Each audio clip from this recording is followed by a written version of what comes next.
નમસ્કાર વિદ્યાર્થી મિત્રો, હું પિયુષ સોજિત્રા ગજેરા વિદ્યાભવન ઉત્તરાયણમાં આપનું હાર્દિક સ્વાગત કરું છું। આજે આપણે વાત કરવાની છે ધોરણ 9 વિષય ગણિત ચેપ્ટર નંબર 5 યુક્લિડની ભૂમિતિના પરિચયમાં સ્વાધ્યાય 5.1માં પ્રશ્ન 4, 5, 6, 7 અને ઉદાહરણ નંબર 1 અને 2ની। તો ચાલો શરૂ કરીએ આજનો આ વિડીયો લેક્ચર। ચાલો વિદ્યાર્થી મિત્રો, વાત કરવાની છે સ્વાધ્યાય 5.1માં પ્રશ્ન 4ની।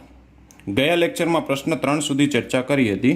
પ્રશ્ન 4ની રકમ એવી છે કે જો AC બરાબર BC હોય તેવું બિંદુ C કે બિંદુઓ A અને B ની વચ્ચે છે કે C બિંદુ A અને B ની વચ્ચે છે, તો સાબિત એવું કરવાનું છે કે AC જે છે એ AB નું અડધું થાય। આકૃતિ દોરીને આપણે સ્પષ્ટ પણ કરવાનું કીધેલું છે। તો સૌપ્રથમ તો આપણે એક આકૃતિ દોરીએ કે એક રેખા એવી આપેલી છે કે જેમાં બે બિંદુઓ A અને B આપેલા છે।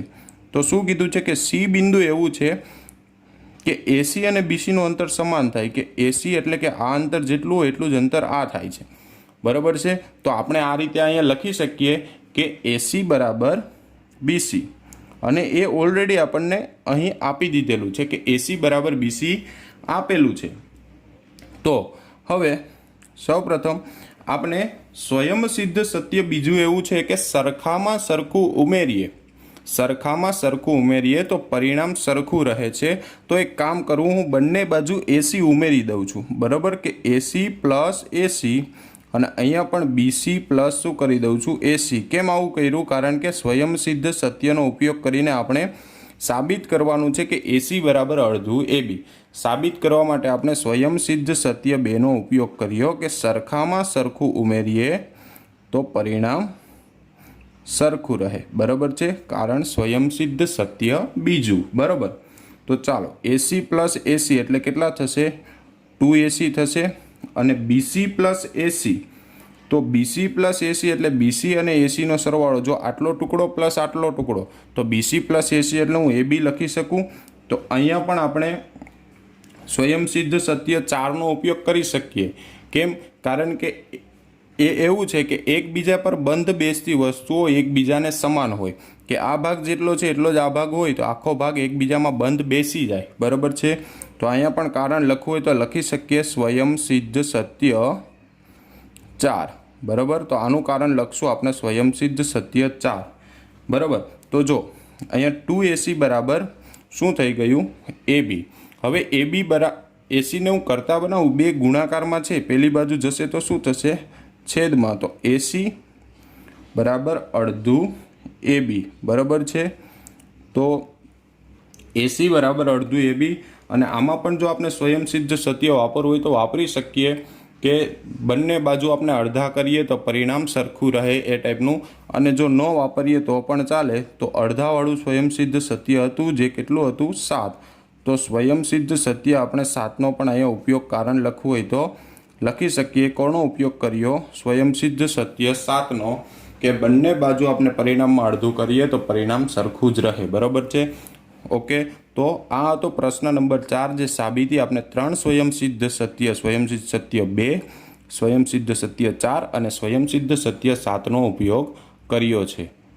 ચાલો ત્યારબાદની રકમ છે કે પ્રશ્ન 4માં બિંદુ C એ ABનું એક મધ્ય બિંદુ છે કે C બિંદુ છે ABનું મધ્ય બિંદુ, એટલે એક્ઝેક્ટ વચ્ચોવચ્ચ જ આવે છે કે AC થી તેનું અંતર જેટલું થાય એટલું જ BC થી અંતર થાય, બરાબર છે। તો સાબિત આપણે એવું કરવાનું છે કે દરેક રેખાખંડમાં એક જ મધ્ય બિંદુ હોય તેવું આપણે સાબિત કરવાનું છે। તો આપણે તો પહેલાં પ્રશ્ન 4માં જો બે ઘટના ઉદ્ભવે છે કે પ્રશ્ન 4માં પહેલો ગુણધર્મ એવો ઉદ્ભવે છે કે જે બિંદુ C છે એ ABની વચ્ચે છે। તો આપણે પહેલો ગુણધર્મ લખી નાખીએ કે બિંદુ C એ ક્યાં આવેલું છે? કે ABની વચ્ચે છે, બરાબર છે।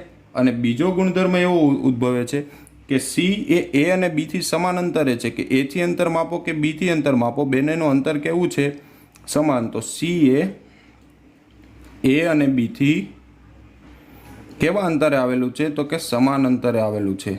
તો આપણે અહીંયા બે ગુણધર્મનો ઉપયોગ કરીએ, બરાબર છે, કે C થી અંતર અહીંથી જેટલું અંતર છે એટલું જ અંતર અહીંથી છે, છતાં પણ આપણે એક બિંદુ D એવું ધારી લઈએ કે ધારો કે બિંદુ D છે એ મધ્ય બિંદુ છે। હકીકતમાં તો અહીંયા C જ મધ્ય બિંદુ છે, પણ આપણે ઉલટું થોડુંક ધારીએ કે ધારી લઈએ, ધારો કે બિંદુ ડી એ તેનું મધ્ય બિંદુ છે.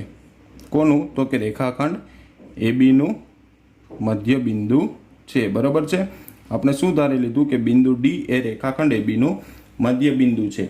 તો આપણે પ્રશ્ન નંબર 4 જે સાબિત કર્યું કે એસી બરાબર અડધું એબી છે, તો એ જ પ્રમાણે આપણે એવું પણ કહી શકીએ કે એડી બરાબર અડધું એબી થાય, કારણ કે મધ્ય બિંદુ હોય તો એક્ઝેક્ટ 2 ભાગ થાય. પરંતુ આપણે શું સાબિત કર્યું છે કે એસી બરાબર તો અડધું એબી છે, તો એડી બરાબર અડધું એબી કઈ રીતે આપણે સાબિત કર્યું કે એ મધ્ય બિંદુ હોય તો એ પણ બે બાજુ સરખા જ ભાગ કરે, કે જેટલો ભાગ આ હોય એટલો જ ભાગ આ હોય. એટલે કે ડી બિંદુ છે, એડીનું માપ જે આપણે લીધેલું છે, જે ધારેલું છે, તે એડીનું માપ એ એબીનું અડધું થાય તો જ મધ્ય બિંદુ થાય. તો આપણે આ બે પરિણામોને જો સરખાવીએ તો આપણે આવું કહી શકીએ કે એડી બરાબર એસી. બરાબર છે. કારણ કે સ્વયં સિદ્ધ સત્ય એક આવું કહે છે કે એકબીજાને સમાન હોય તો તે વસ્તુઓ એકબીજાને સમાન થવાની જ છે. બરાબર. તો અહીંયા સ્વયં સિદ્ધ સત્ય એકનો ઉપયોગ કરીએ. કારણ લખીએ કે સ્વયં સિદ્ધ સત્ય એક આપણને આવું કહે છે કે એકબીજાને સમાન વસ્તુ એકબીજાને સમાન જ થાય, કે બેના જમણી બાજુના પરિણામ સરખા છે તો ડાબી બાજુના પરિણામ પણ કેવા થાય છે? સરખા જ થવાના છે. બરાબર છે. તો આપણે અહીં કહી શકીએ કે ડી બિંદુ છે એ જ સી બિંદુ છે. કોઈ ડી બિંદુ છે એ જો થોડુંક આ બાજુ અંતર હશે તો થોડાક આ બાજુ અંતર હશે તો મધ્ય બિંદુ કહી શકાશે નહીં. એટલે આપણે લખી શકીએ કે ડી અને બી, ડી અને સી એ એક જ બિંદુ થશે. કેટલા બિંદુ થશે? એક જ બિંદુ થશે. કેમ એક જ બિંદુ થશે? કારણ કે જો એક જ બિંદુ તો જ મધ્ય બિંદુ શક્ય બને, નહીં તો શક્ય બને નહીં. અને બંને એ બી થી કેવા છે? સમાન અંતરે આવેલા છે, સમાન અંતરે છે. તેથી આપણે એવું કહી શકીએ, તેથી કોઈ પણ રેખાખંડ હોય, કોઈ પણ રેખાખંડ તેમાં એક જ મધ્ય બિંદુ મળે. કોઈ પણ રેખાખંડમાં એક જ મધ્ય બિંદુ મળે. કેટલું મધ્ય બિંદુ? એક જ મધ્ય બિંદુ મળે. કેમ? કારણ કે જો બીજું આપણે બિંદુ સેજ પણ આગળ અથવા પાછળ લેશું તો એનું અંતર એક બાજુ વધારે થઈ જશે, એક બાજુ ઓછું થઈ જશે. બરાબર છે. એટલે મધ્ય બિંદુ હોય તો બંને બાજુથી અંતર કેવું હશે? એનું સમાન અંતર જ રહેવાનું છે. બરાબર વિદ્યાર્થી મિત્રો? ચાલો વિદ્યાર્થી મિત્રો, ત્યારબાદની રકમ છે પ્રશ્ન નંબર 6. આપેલી આકૃતિમાં એસી બરાબર બીસી.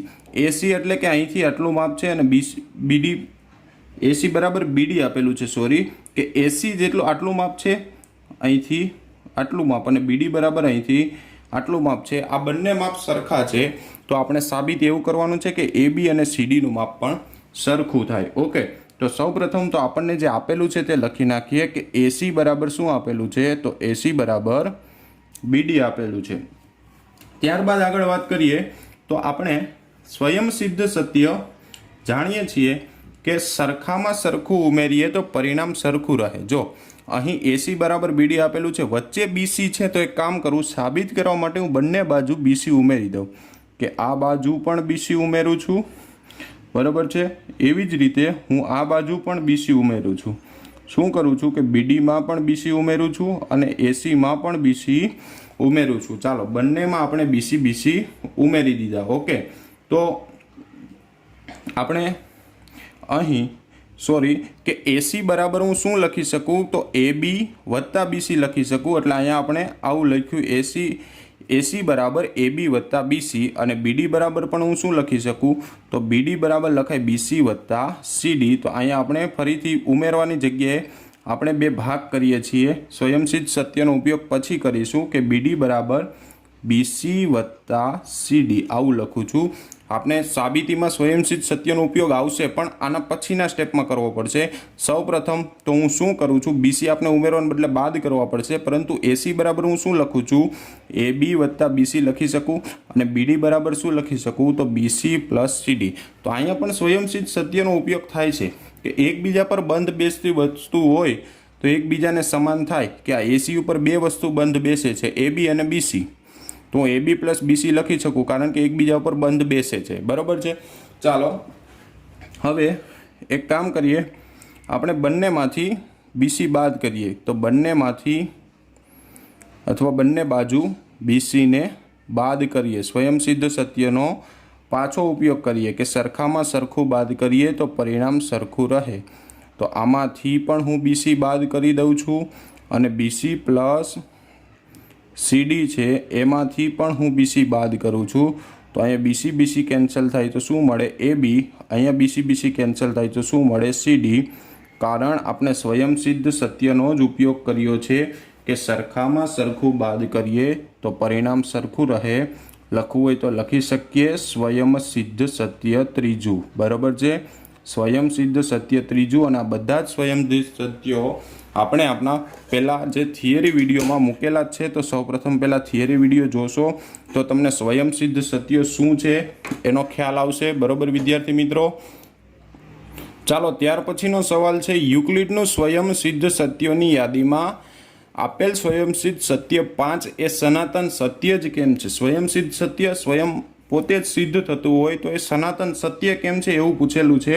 અને એવું પણ કીધેલું છે કે યાદ રાખો કે આ પ્રશ્ન 5મી પૂર્વધારણા સાથે સંબંધિત નથી, એટલે ખાલી આપણે 5મું સ્વયંસિદ્ધ સત્ય। તો સૌપ્રથમ સ્વયંસિદ્ધ સત્ય 5 શું છે કે આખું તેના ભાગ કરતાં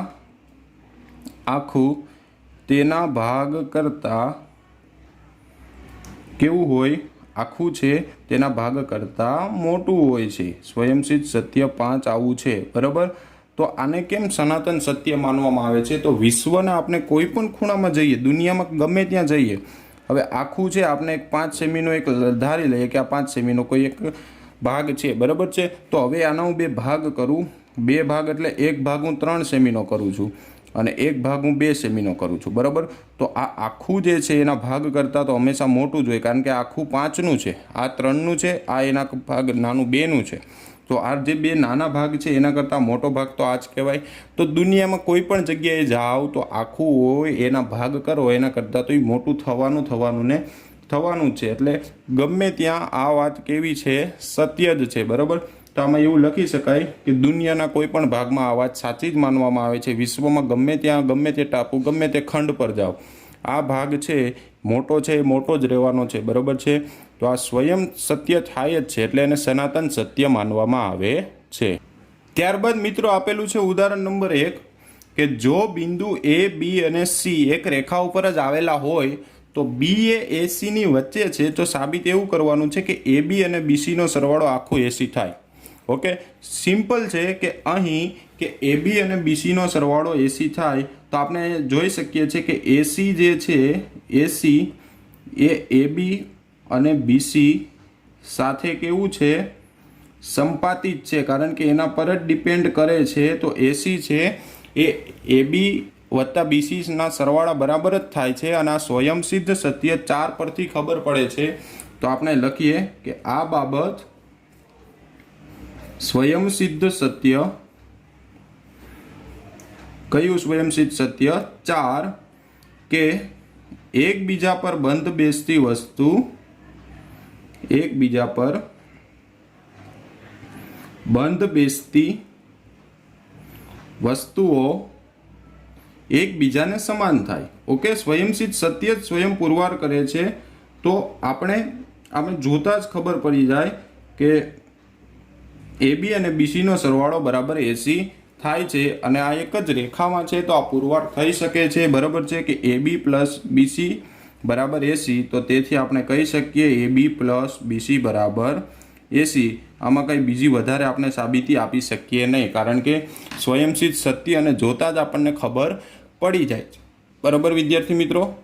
ચાલો મિત્રો, ત્યારબાદ એક રકમ છે કે સાબિત કરો કે એક રેખાખંડ પર એક સમબાજુ ત્રિકોણ રચી શકાય, બરાબર છે કે આપેલ રેખાખંડ છે તેના પર સમબાજુ ત્રિકોણ રચી શકાય। તો સૌપ્રથમ આપણે એક રેખાખંડ રચીએ છીએ અને સાથે સાથે એના મુદ્દા બનશે તો આપણે લખતા જશું કે એક આપણે રેખાખંડ નાનકડા 5-6 સેમીના માપનો લઈ લઈએ। તો આપણે 5 સેમીનો એક રેખાખંડ દોરી નાખું છું।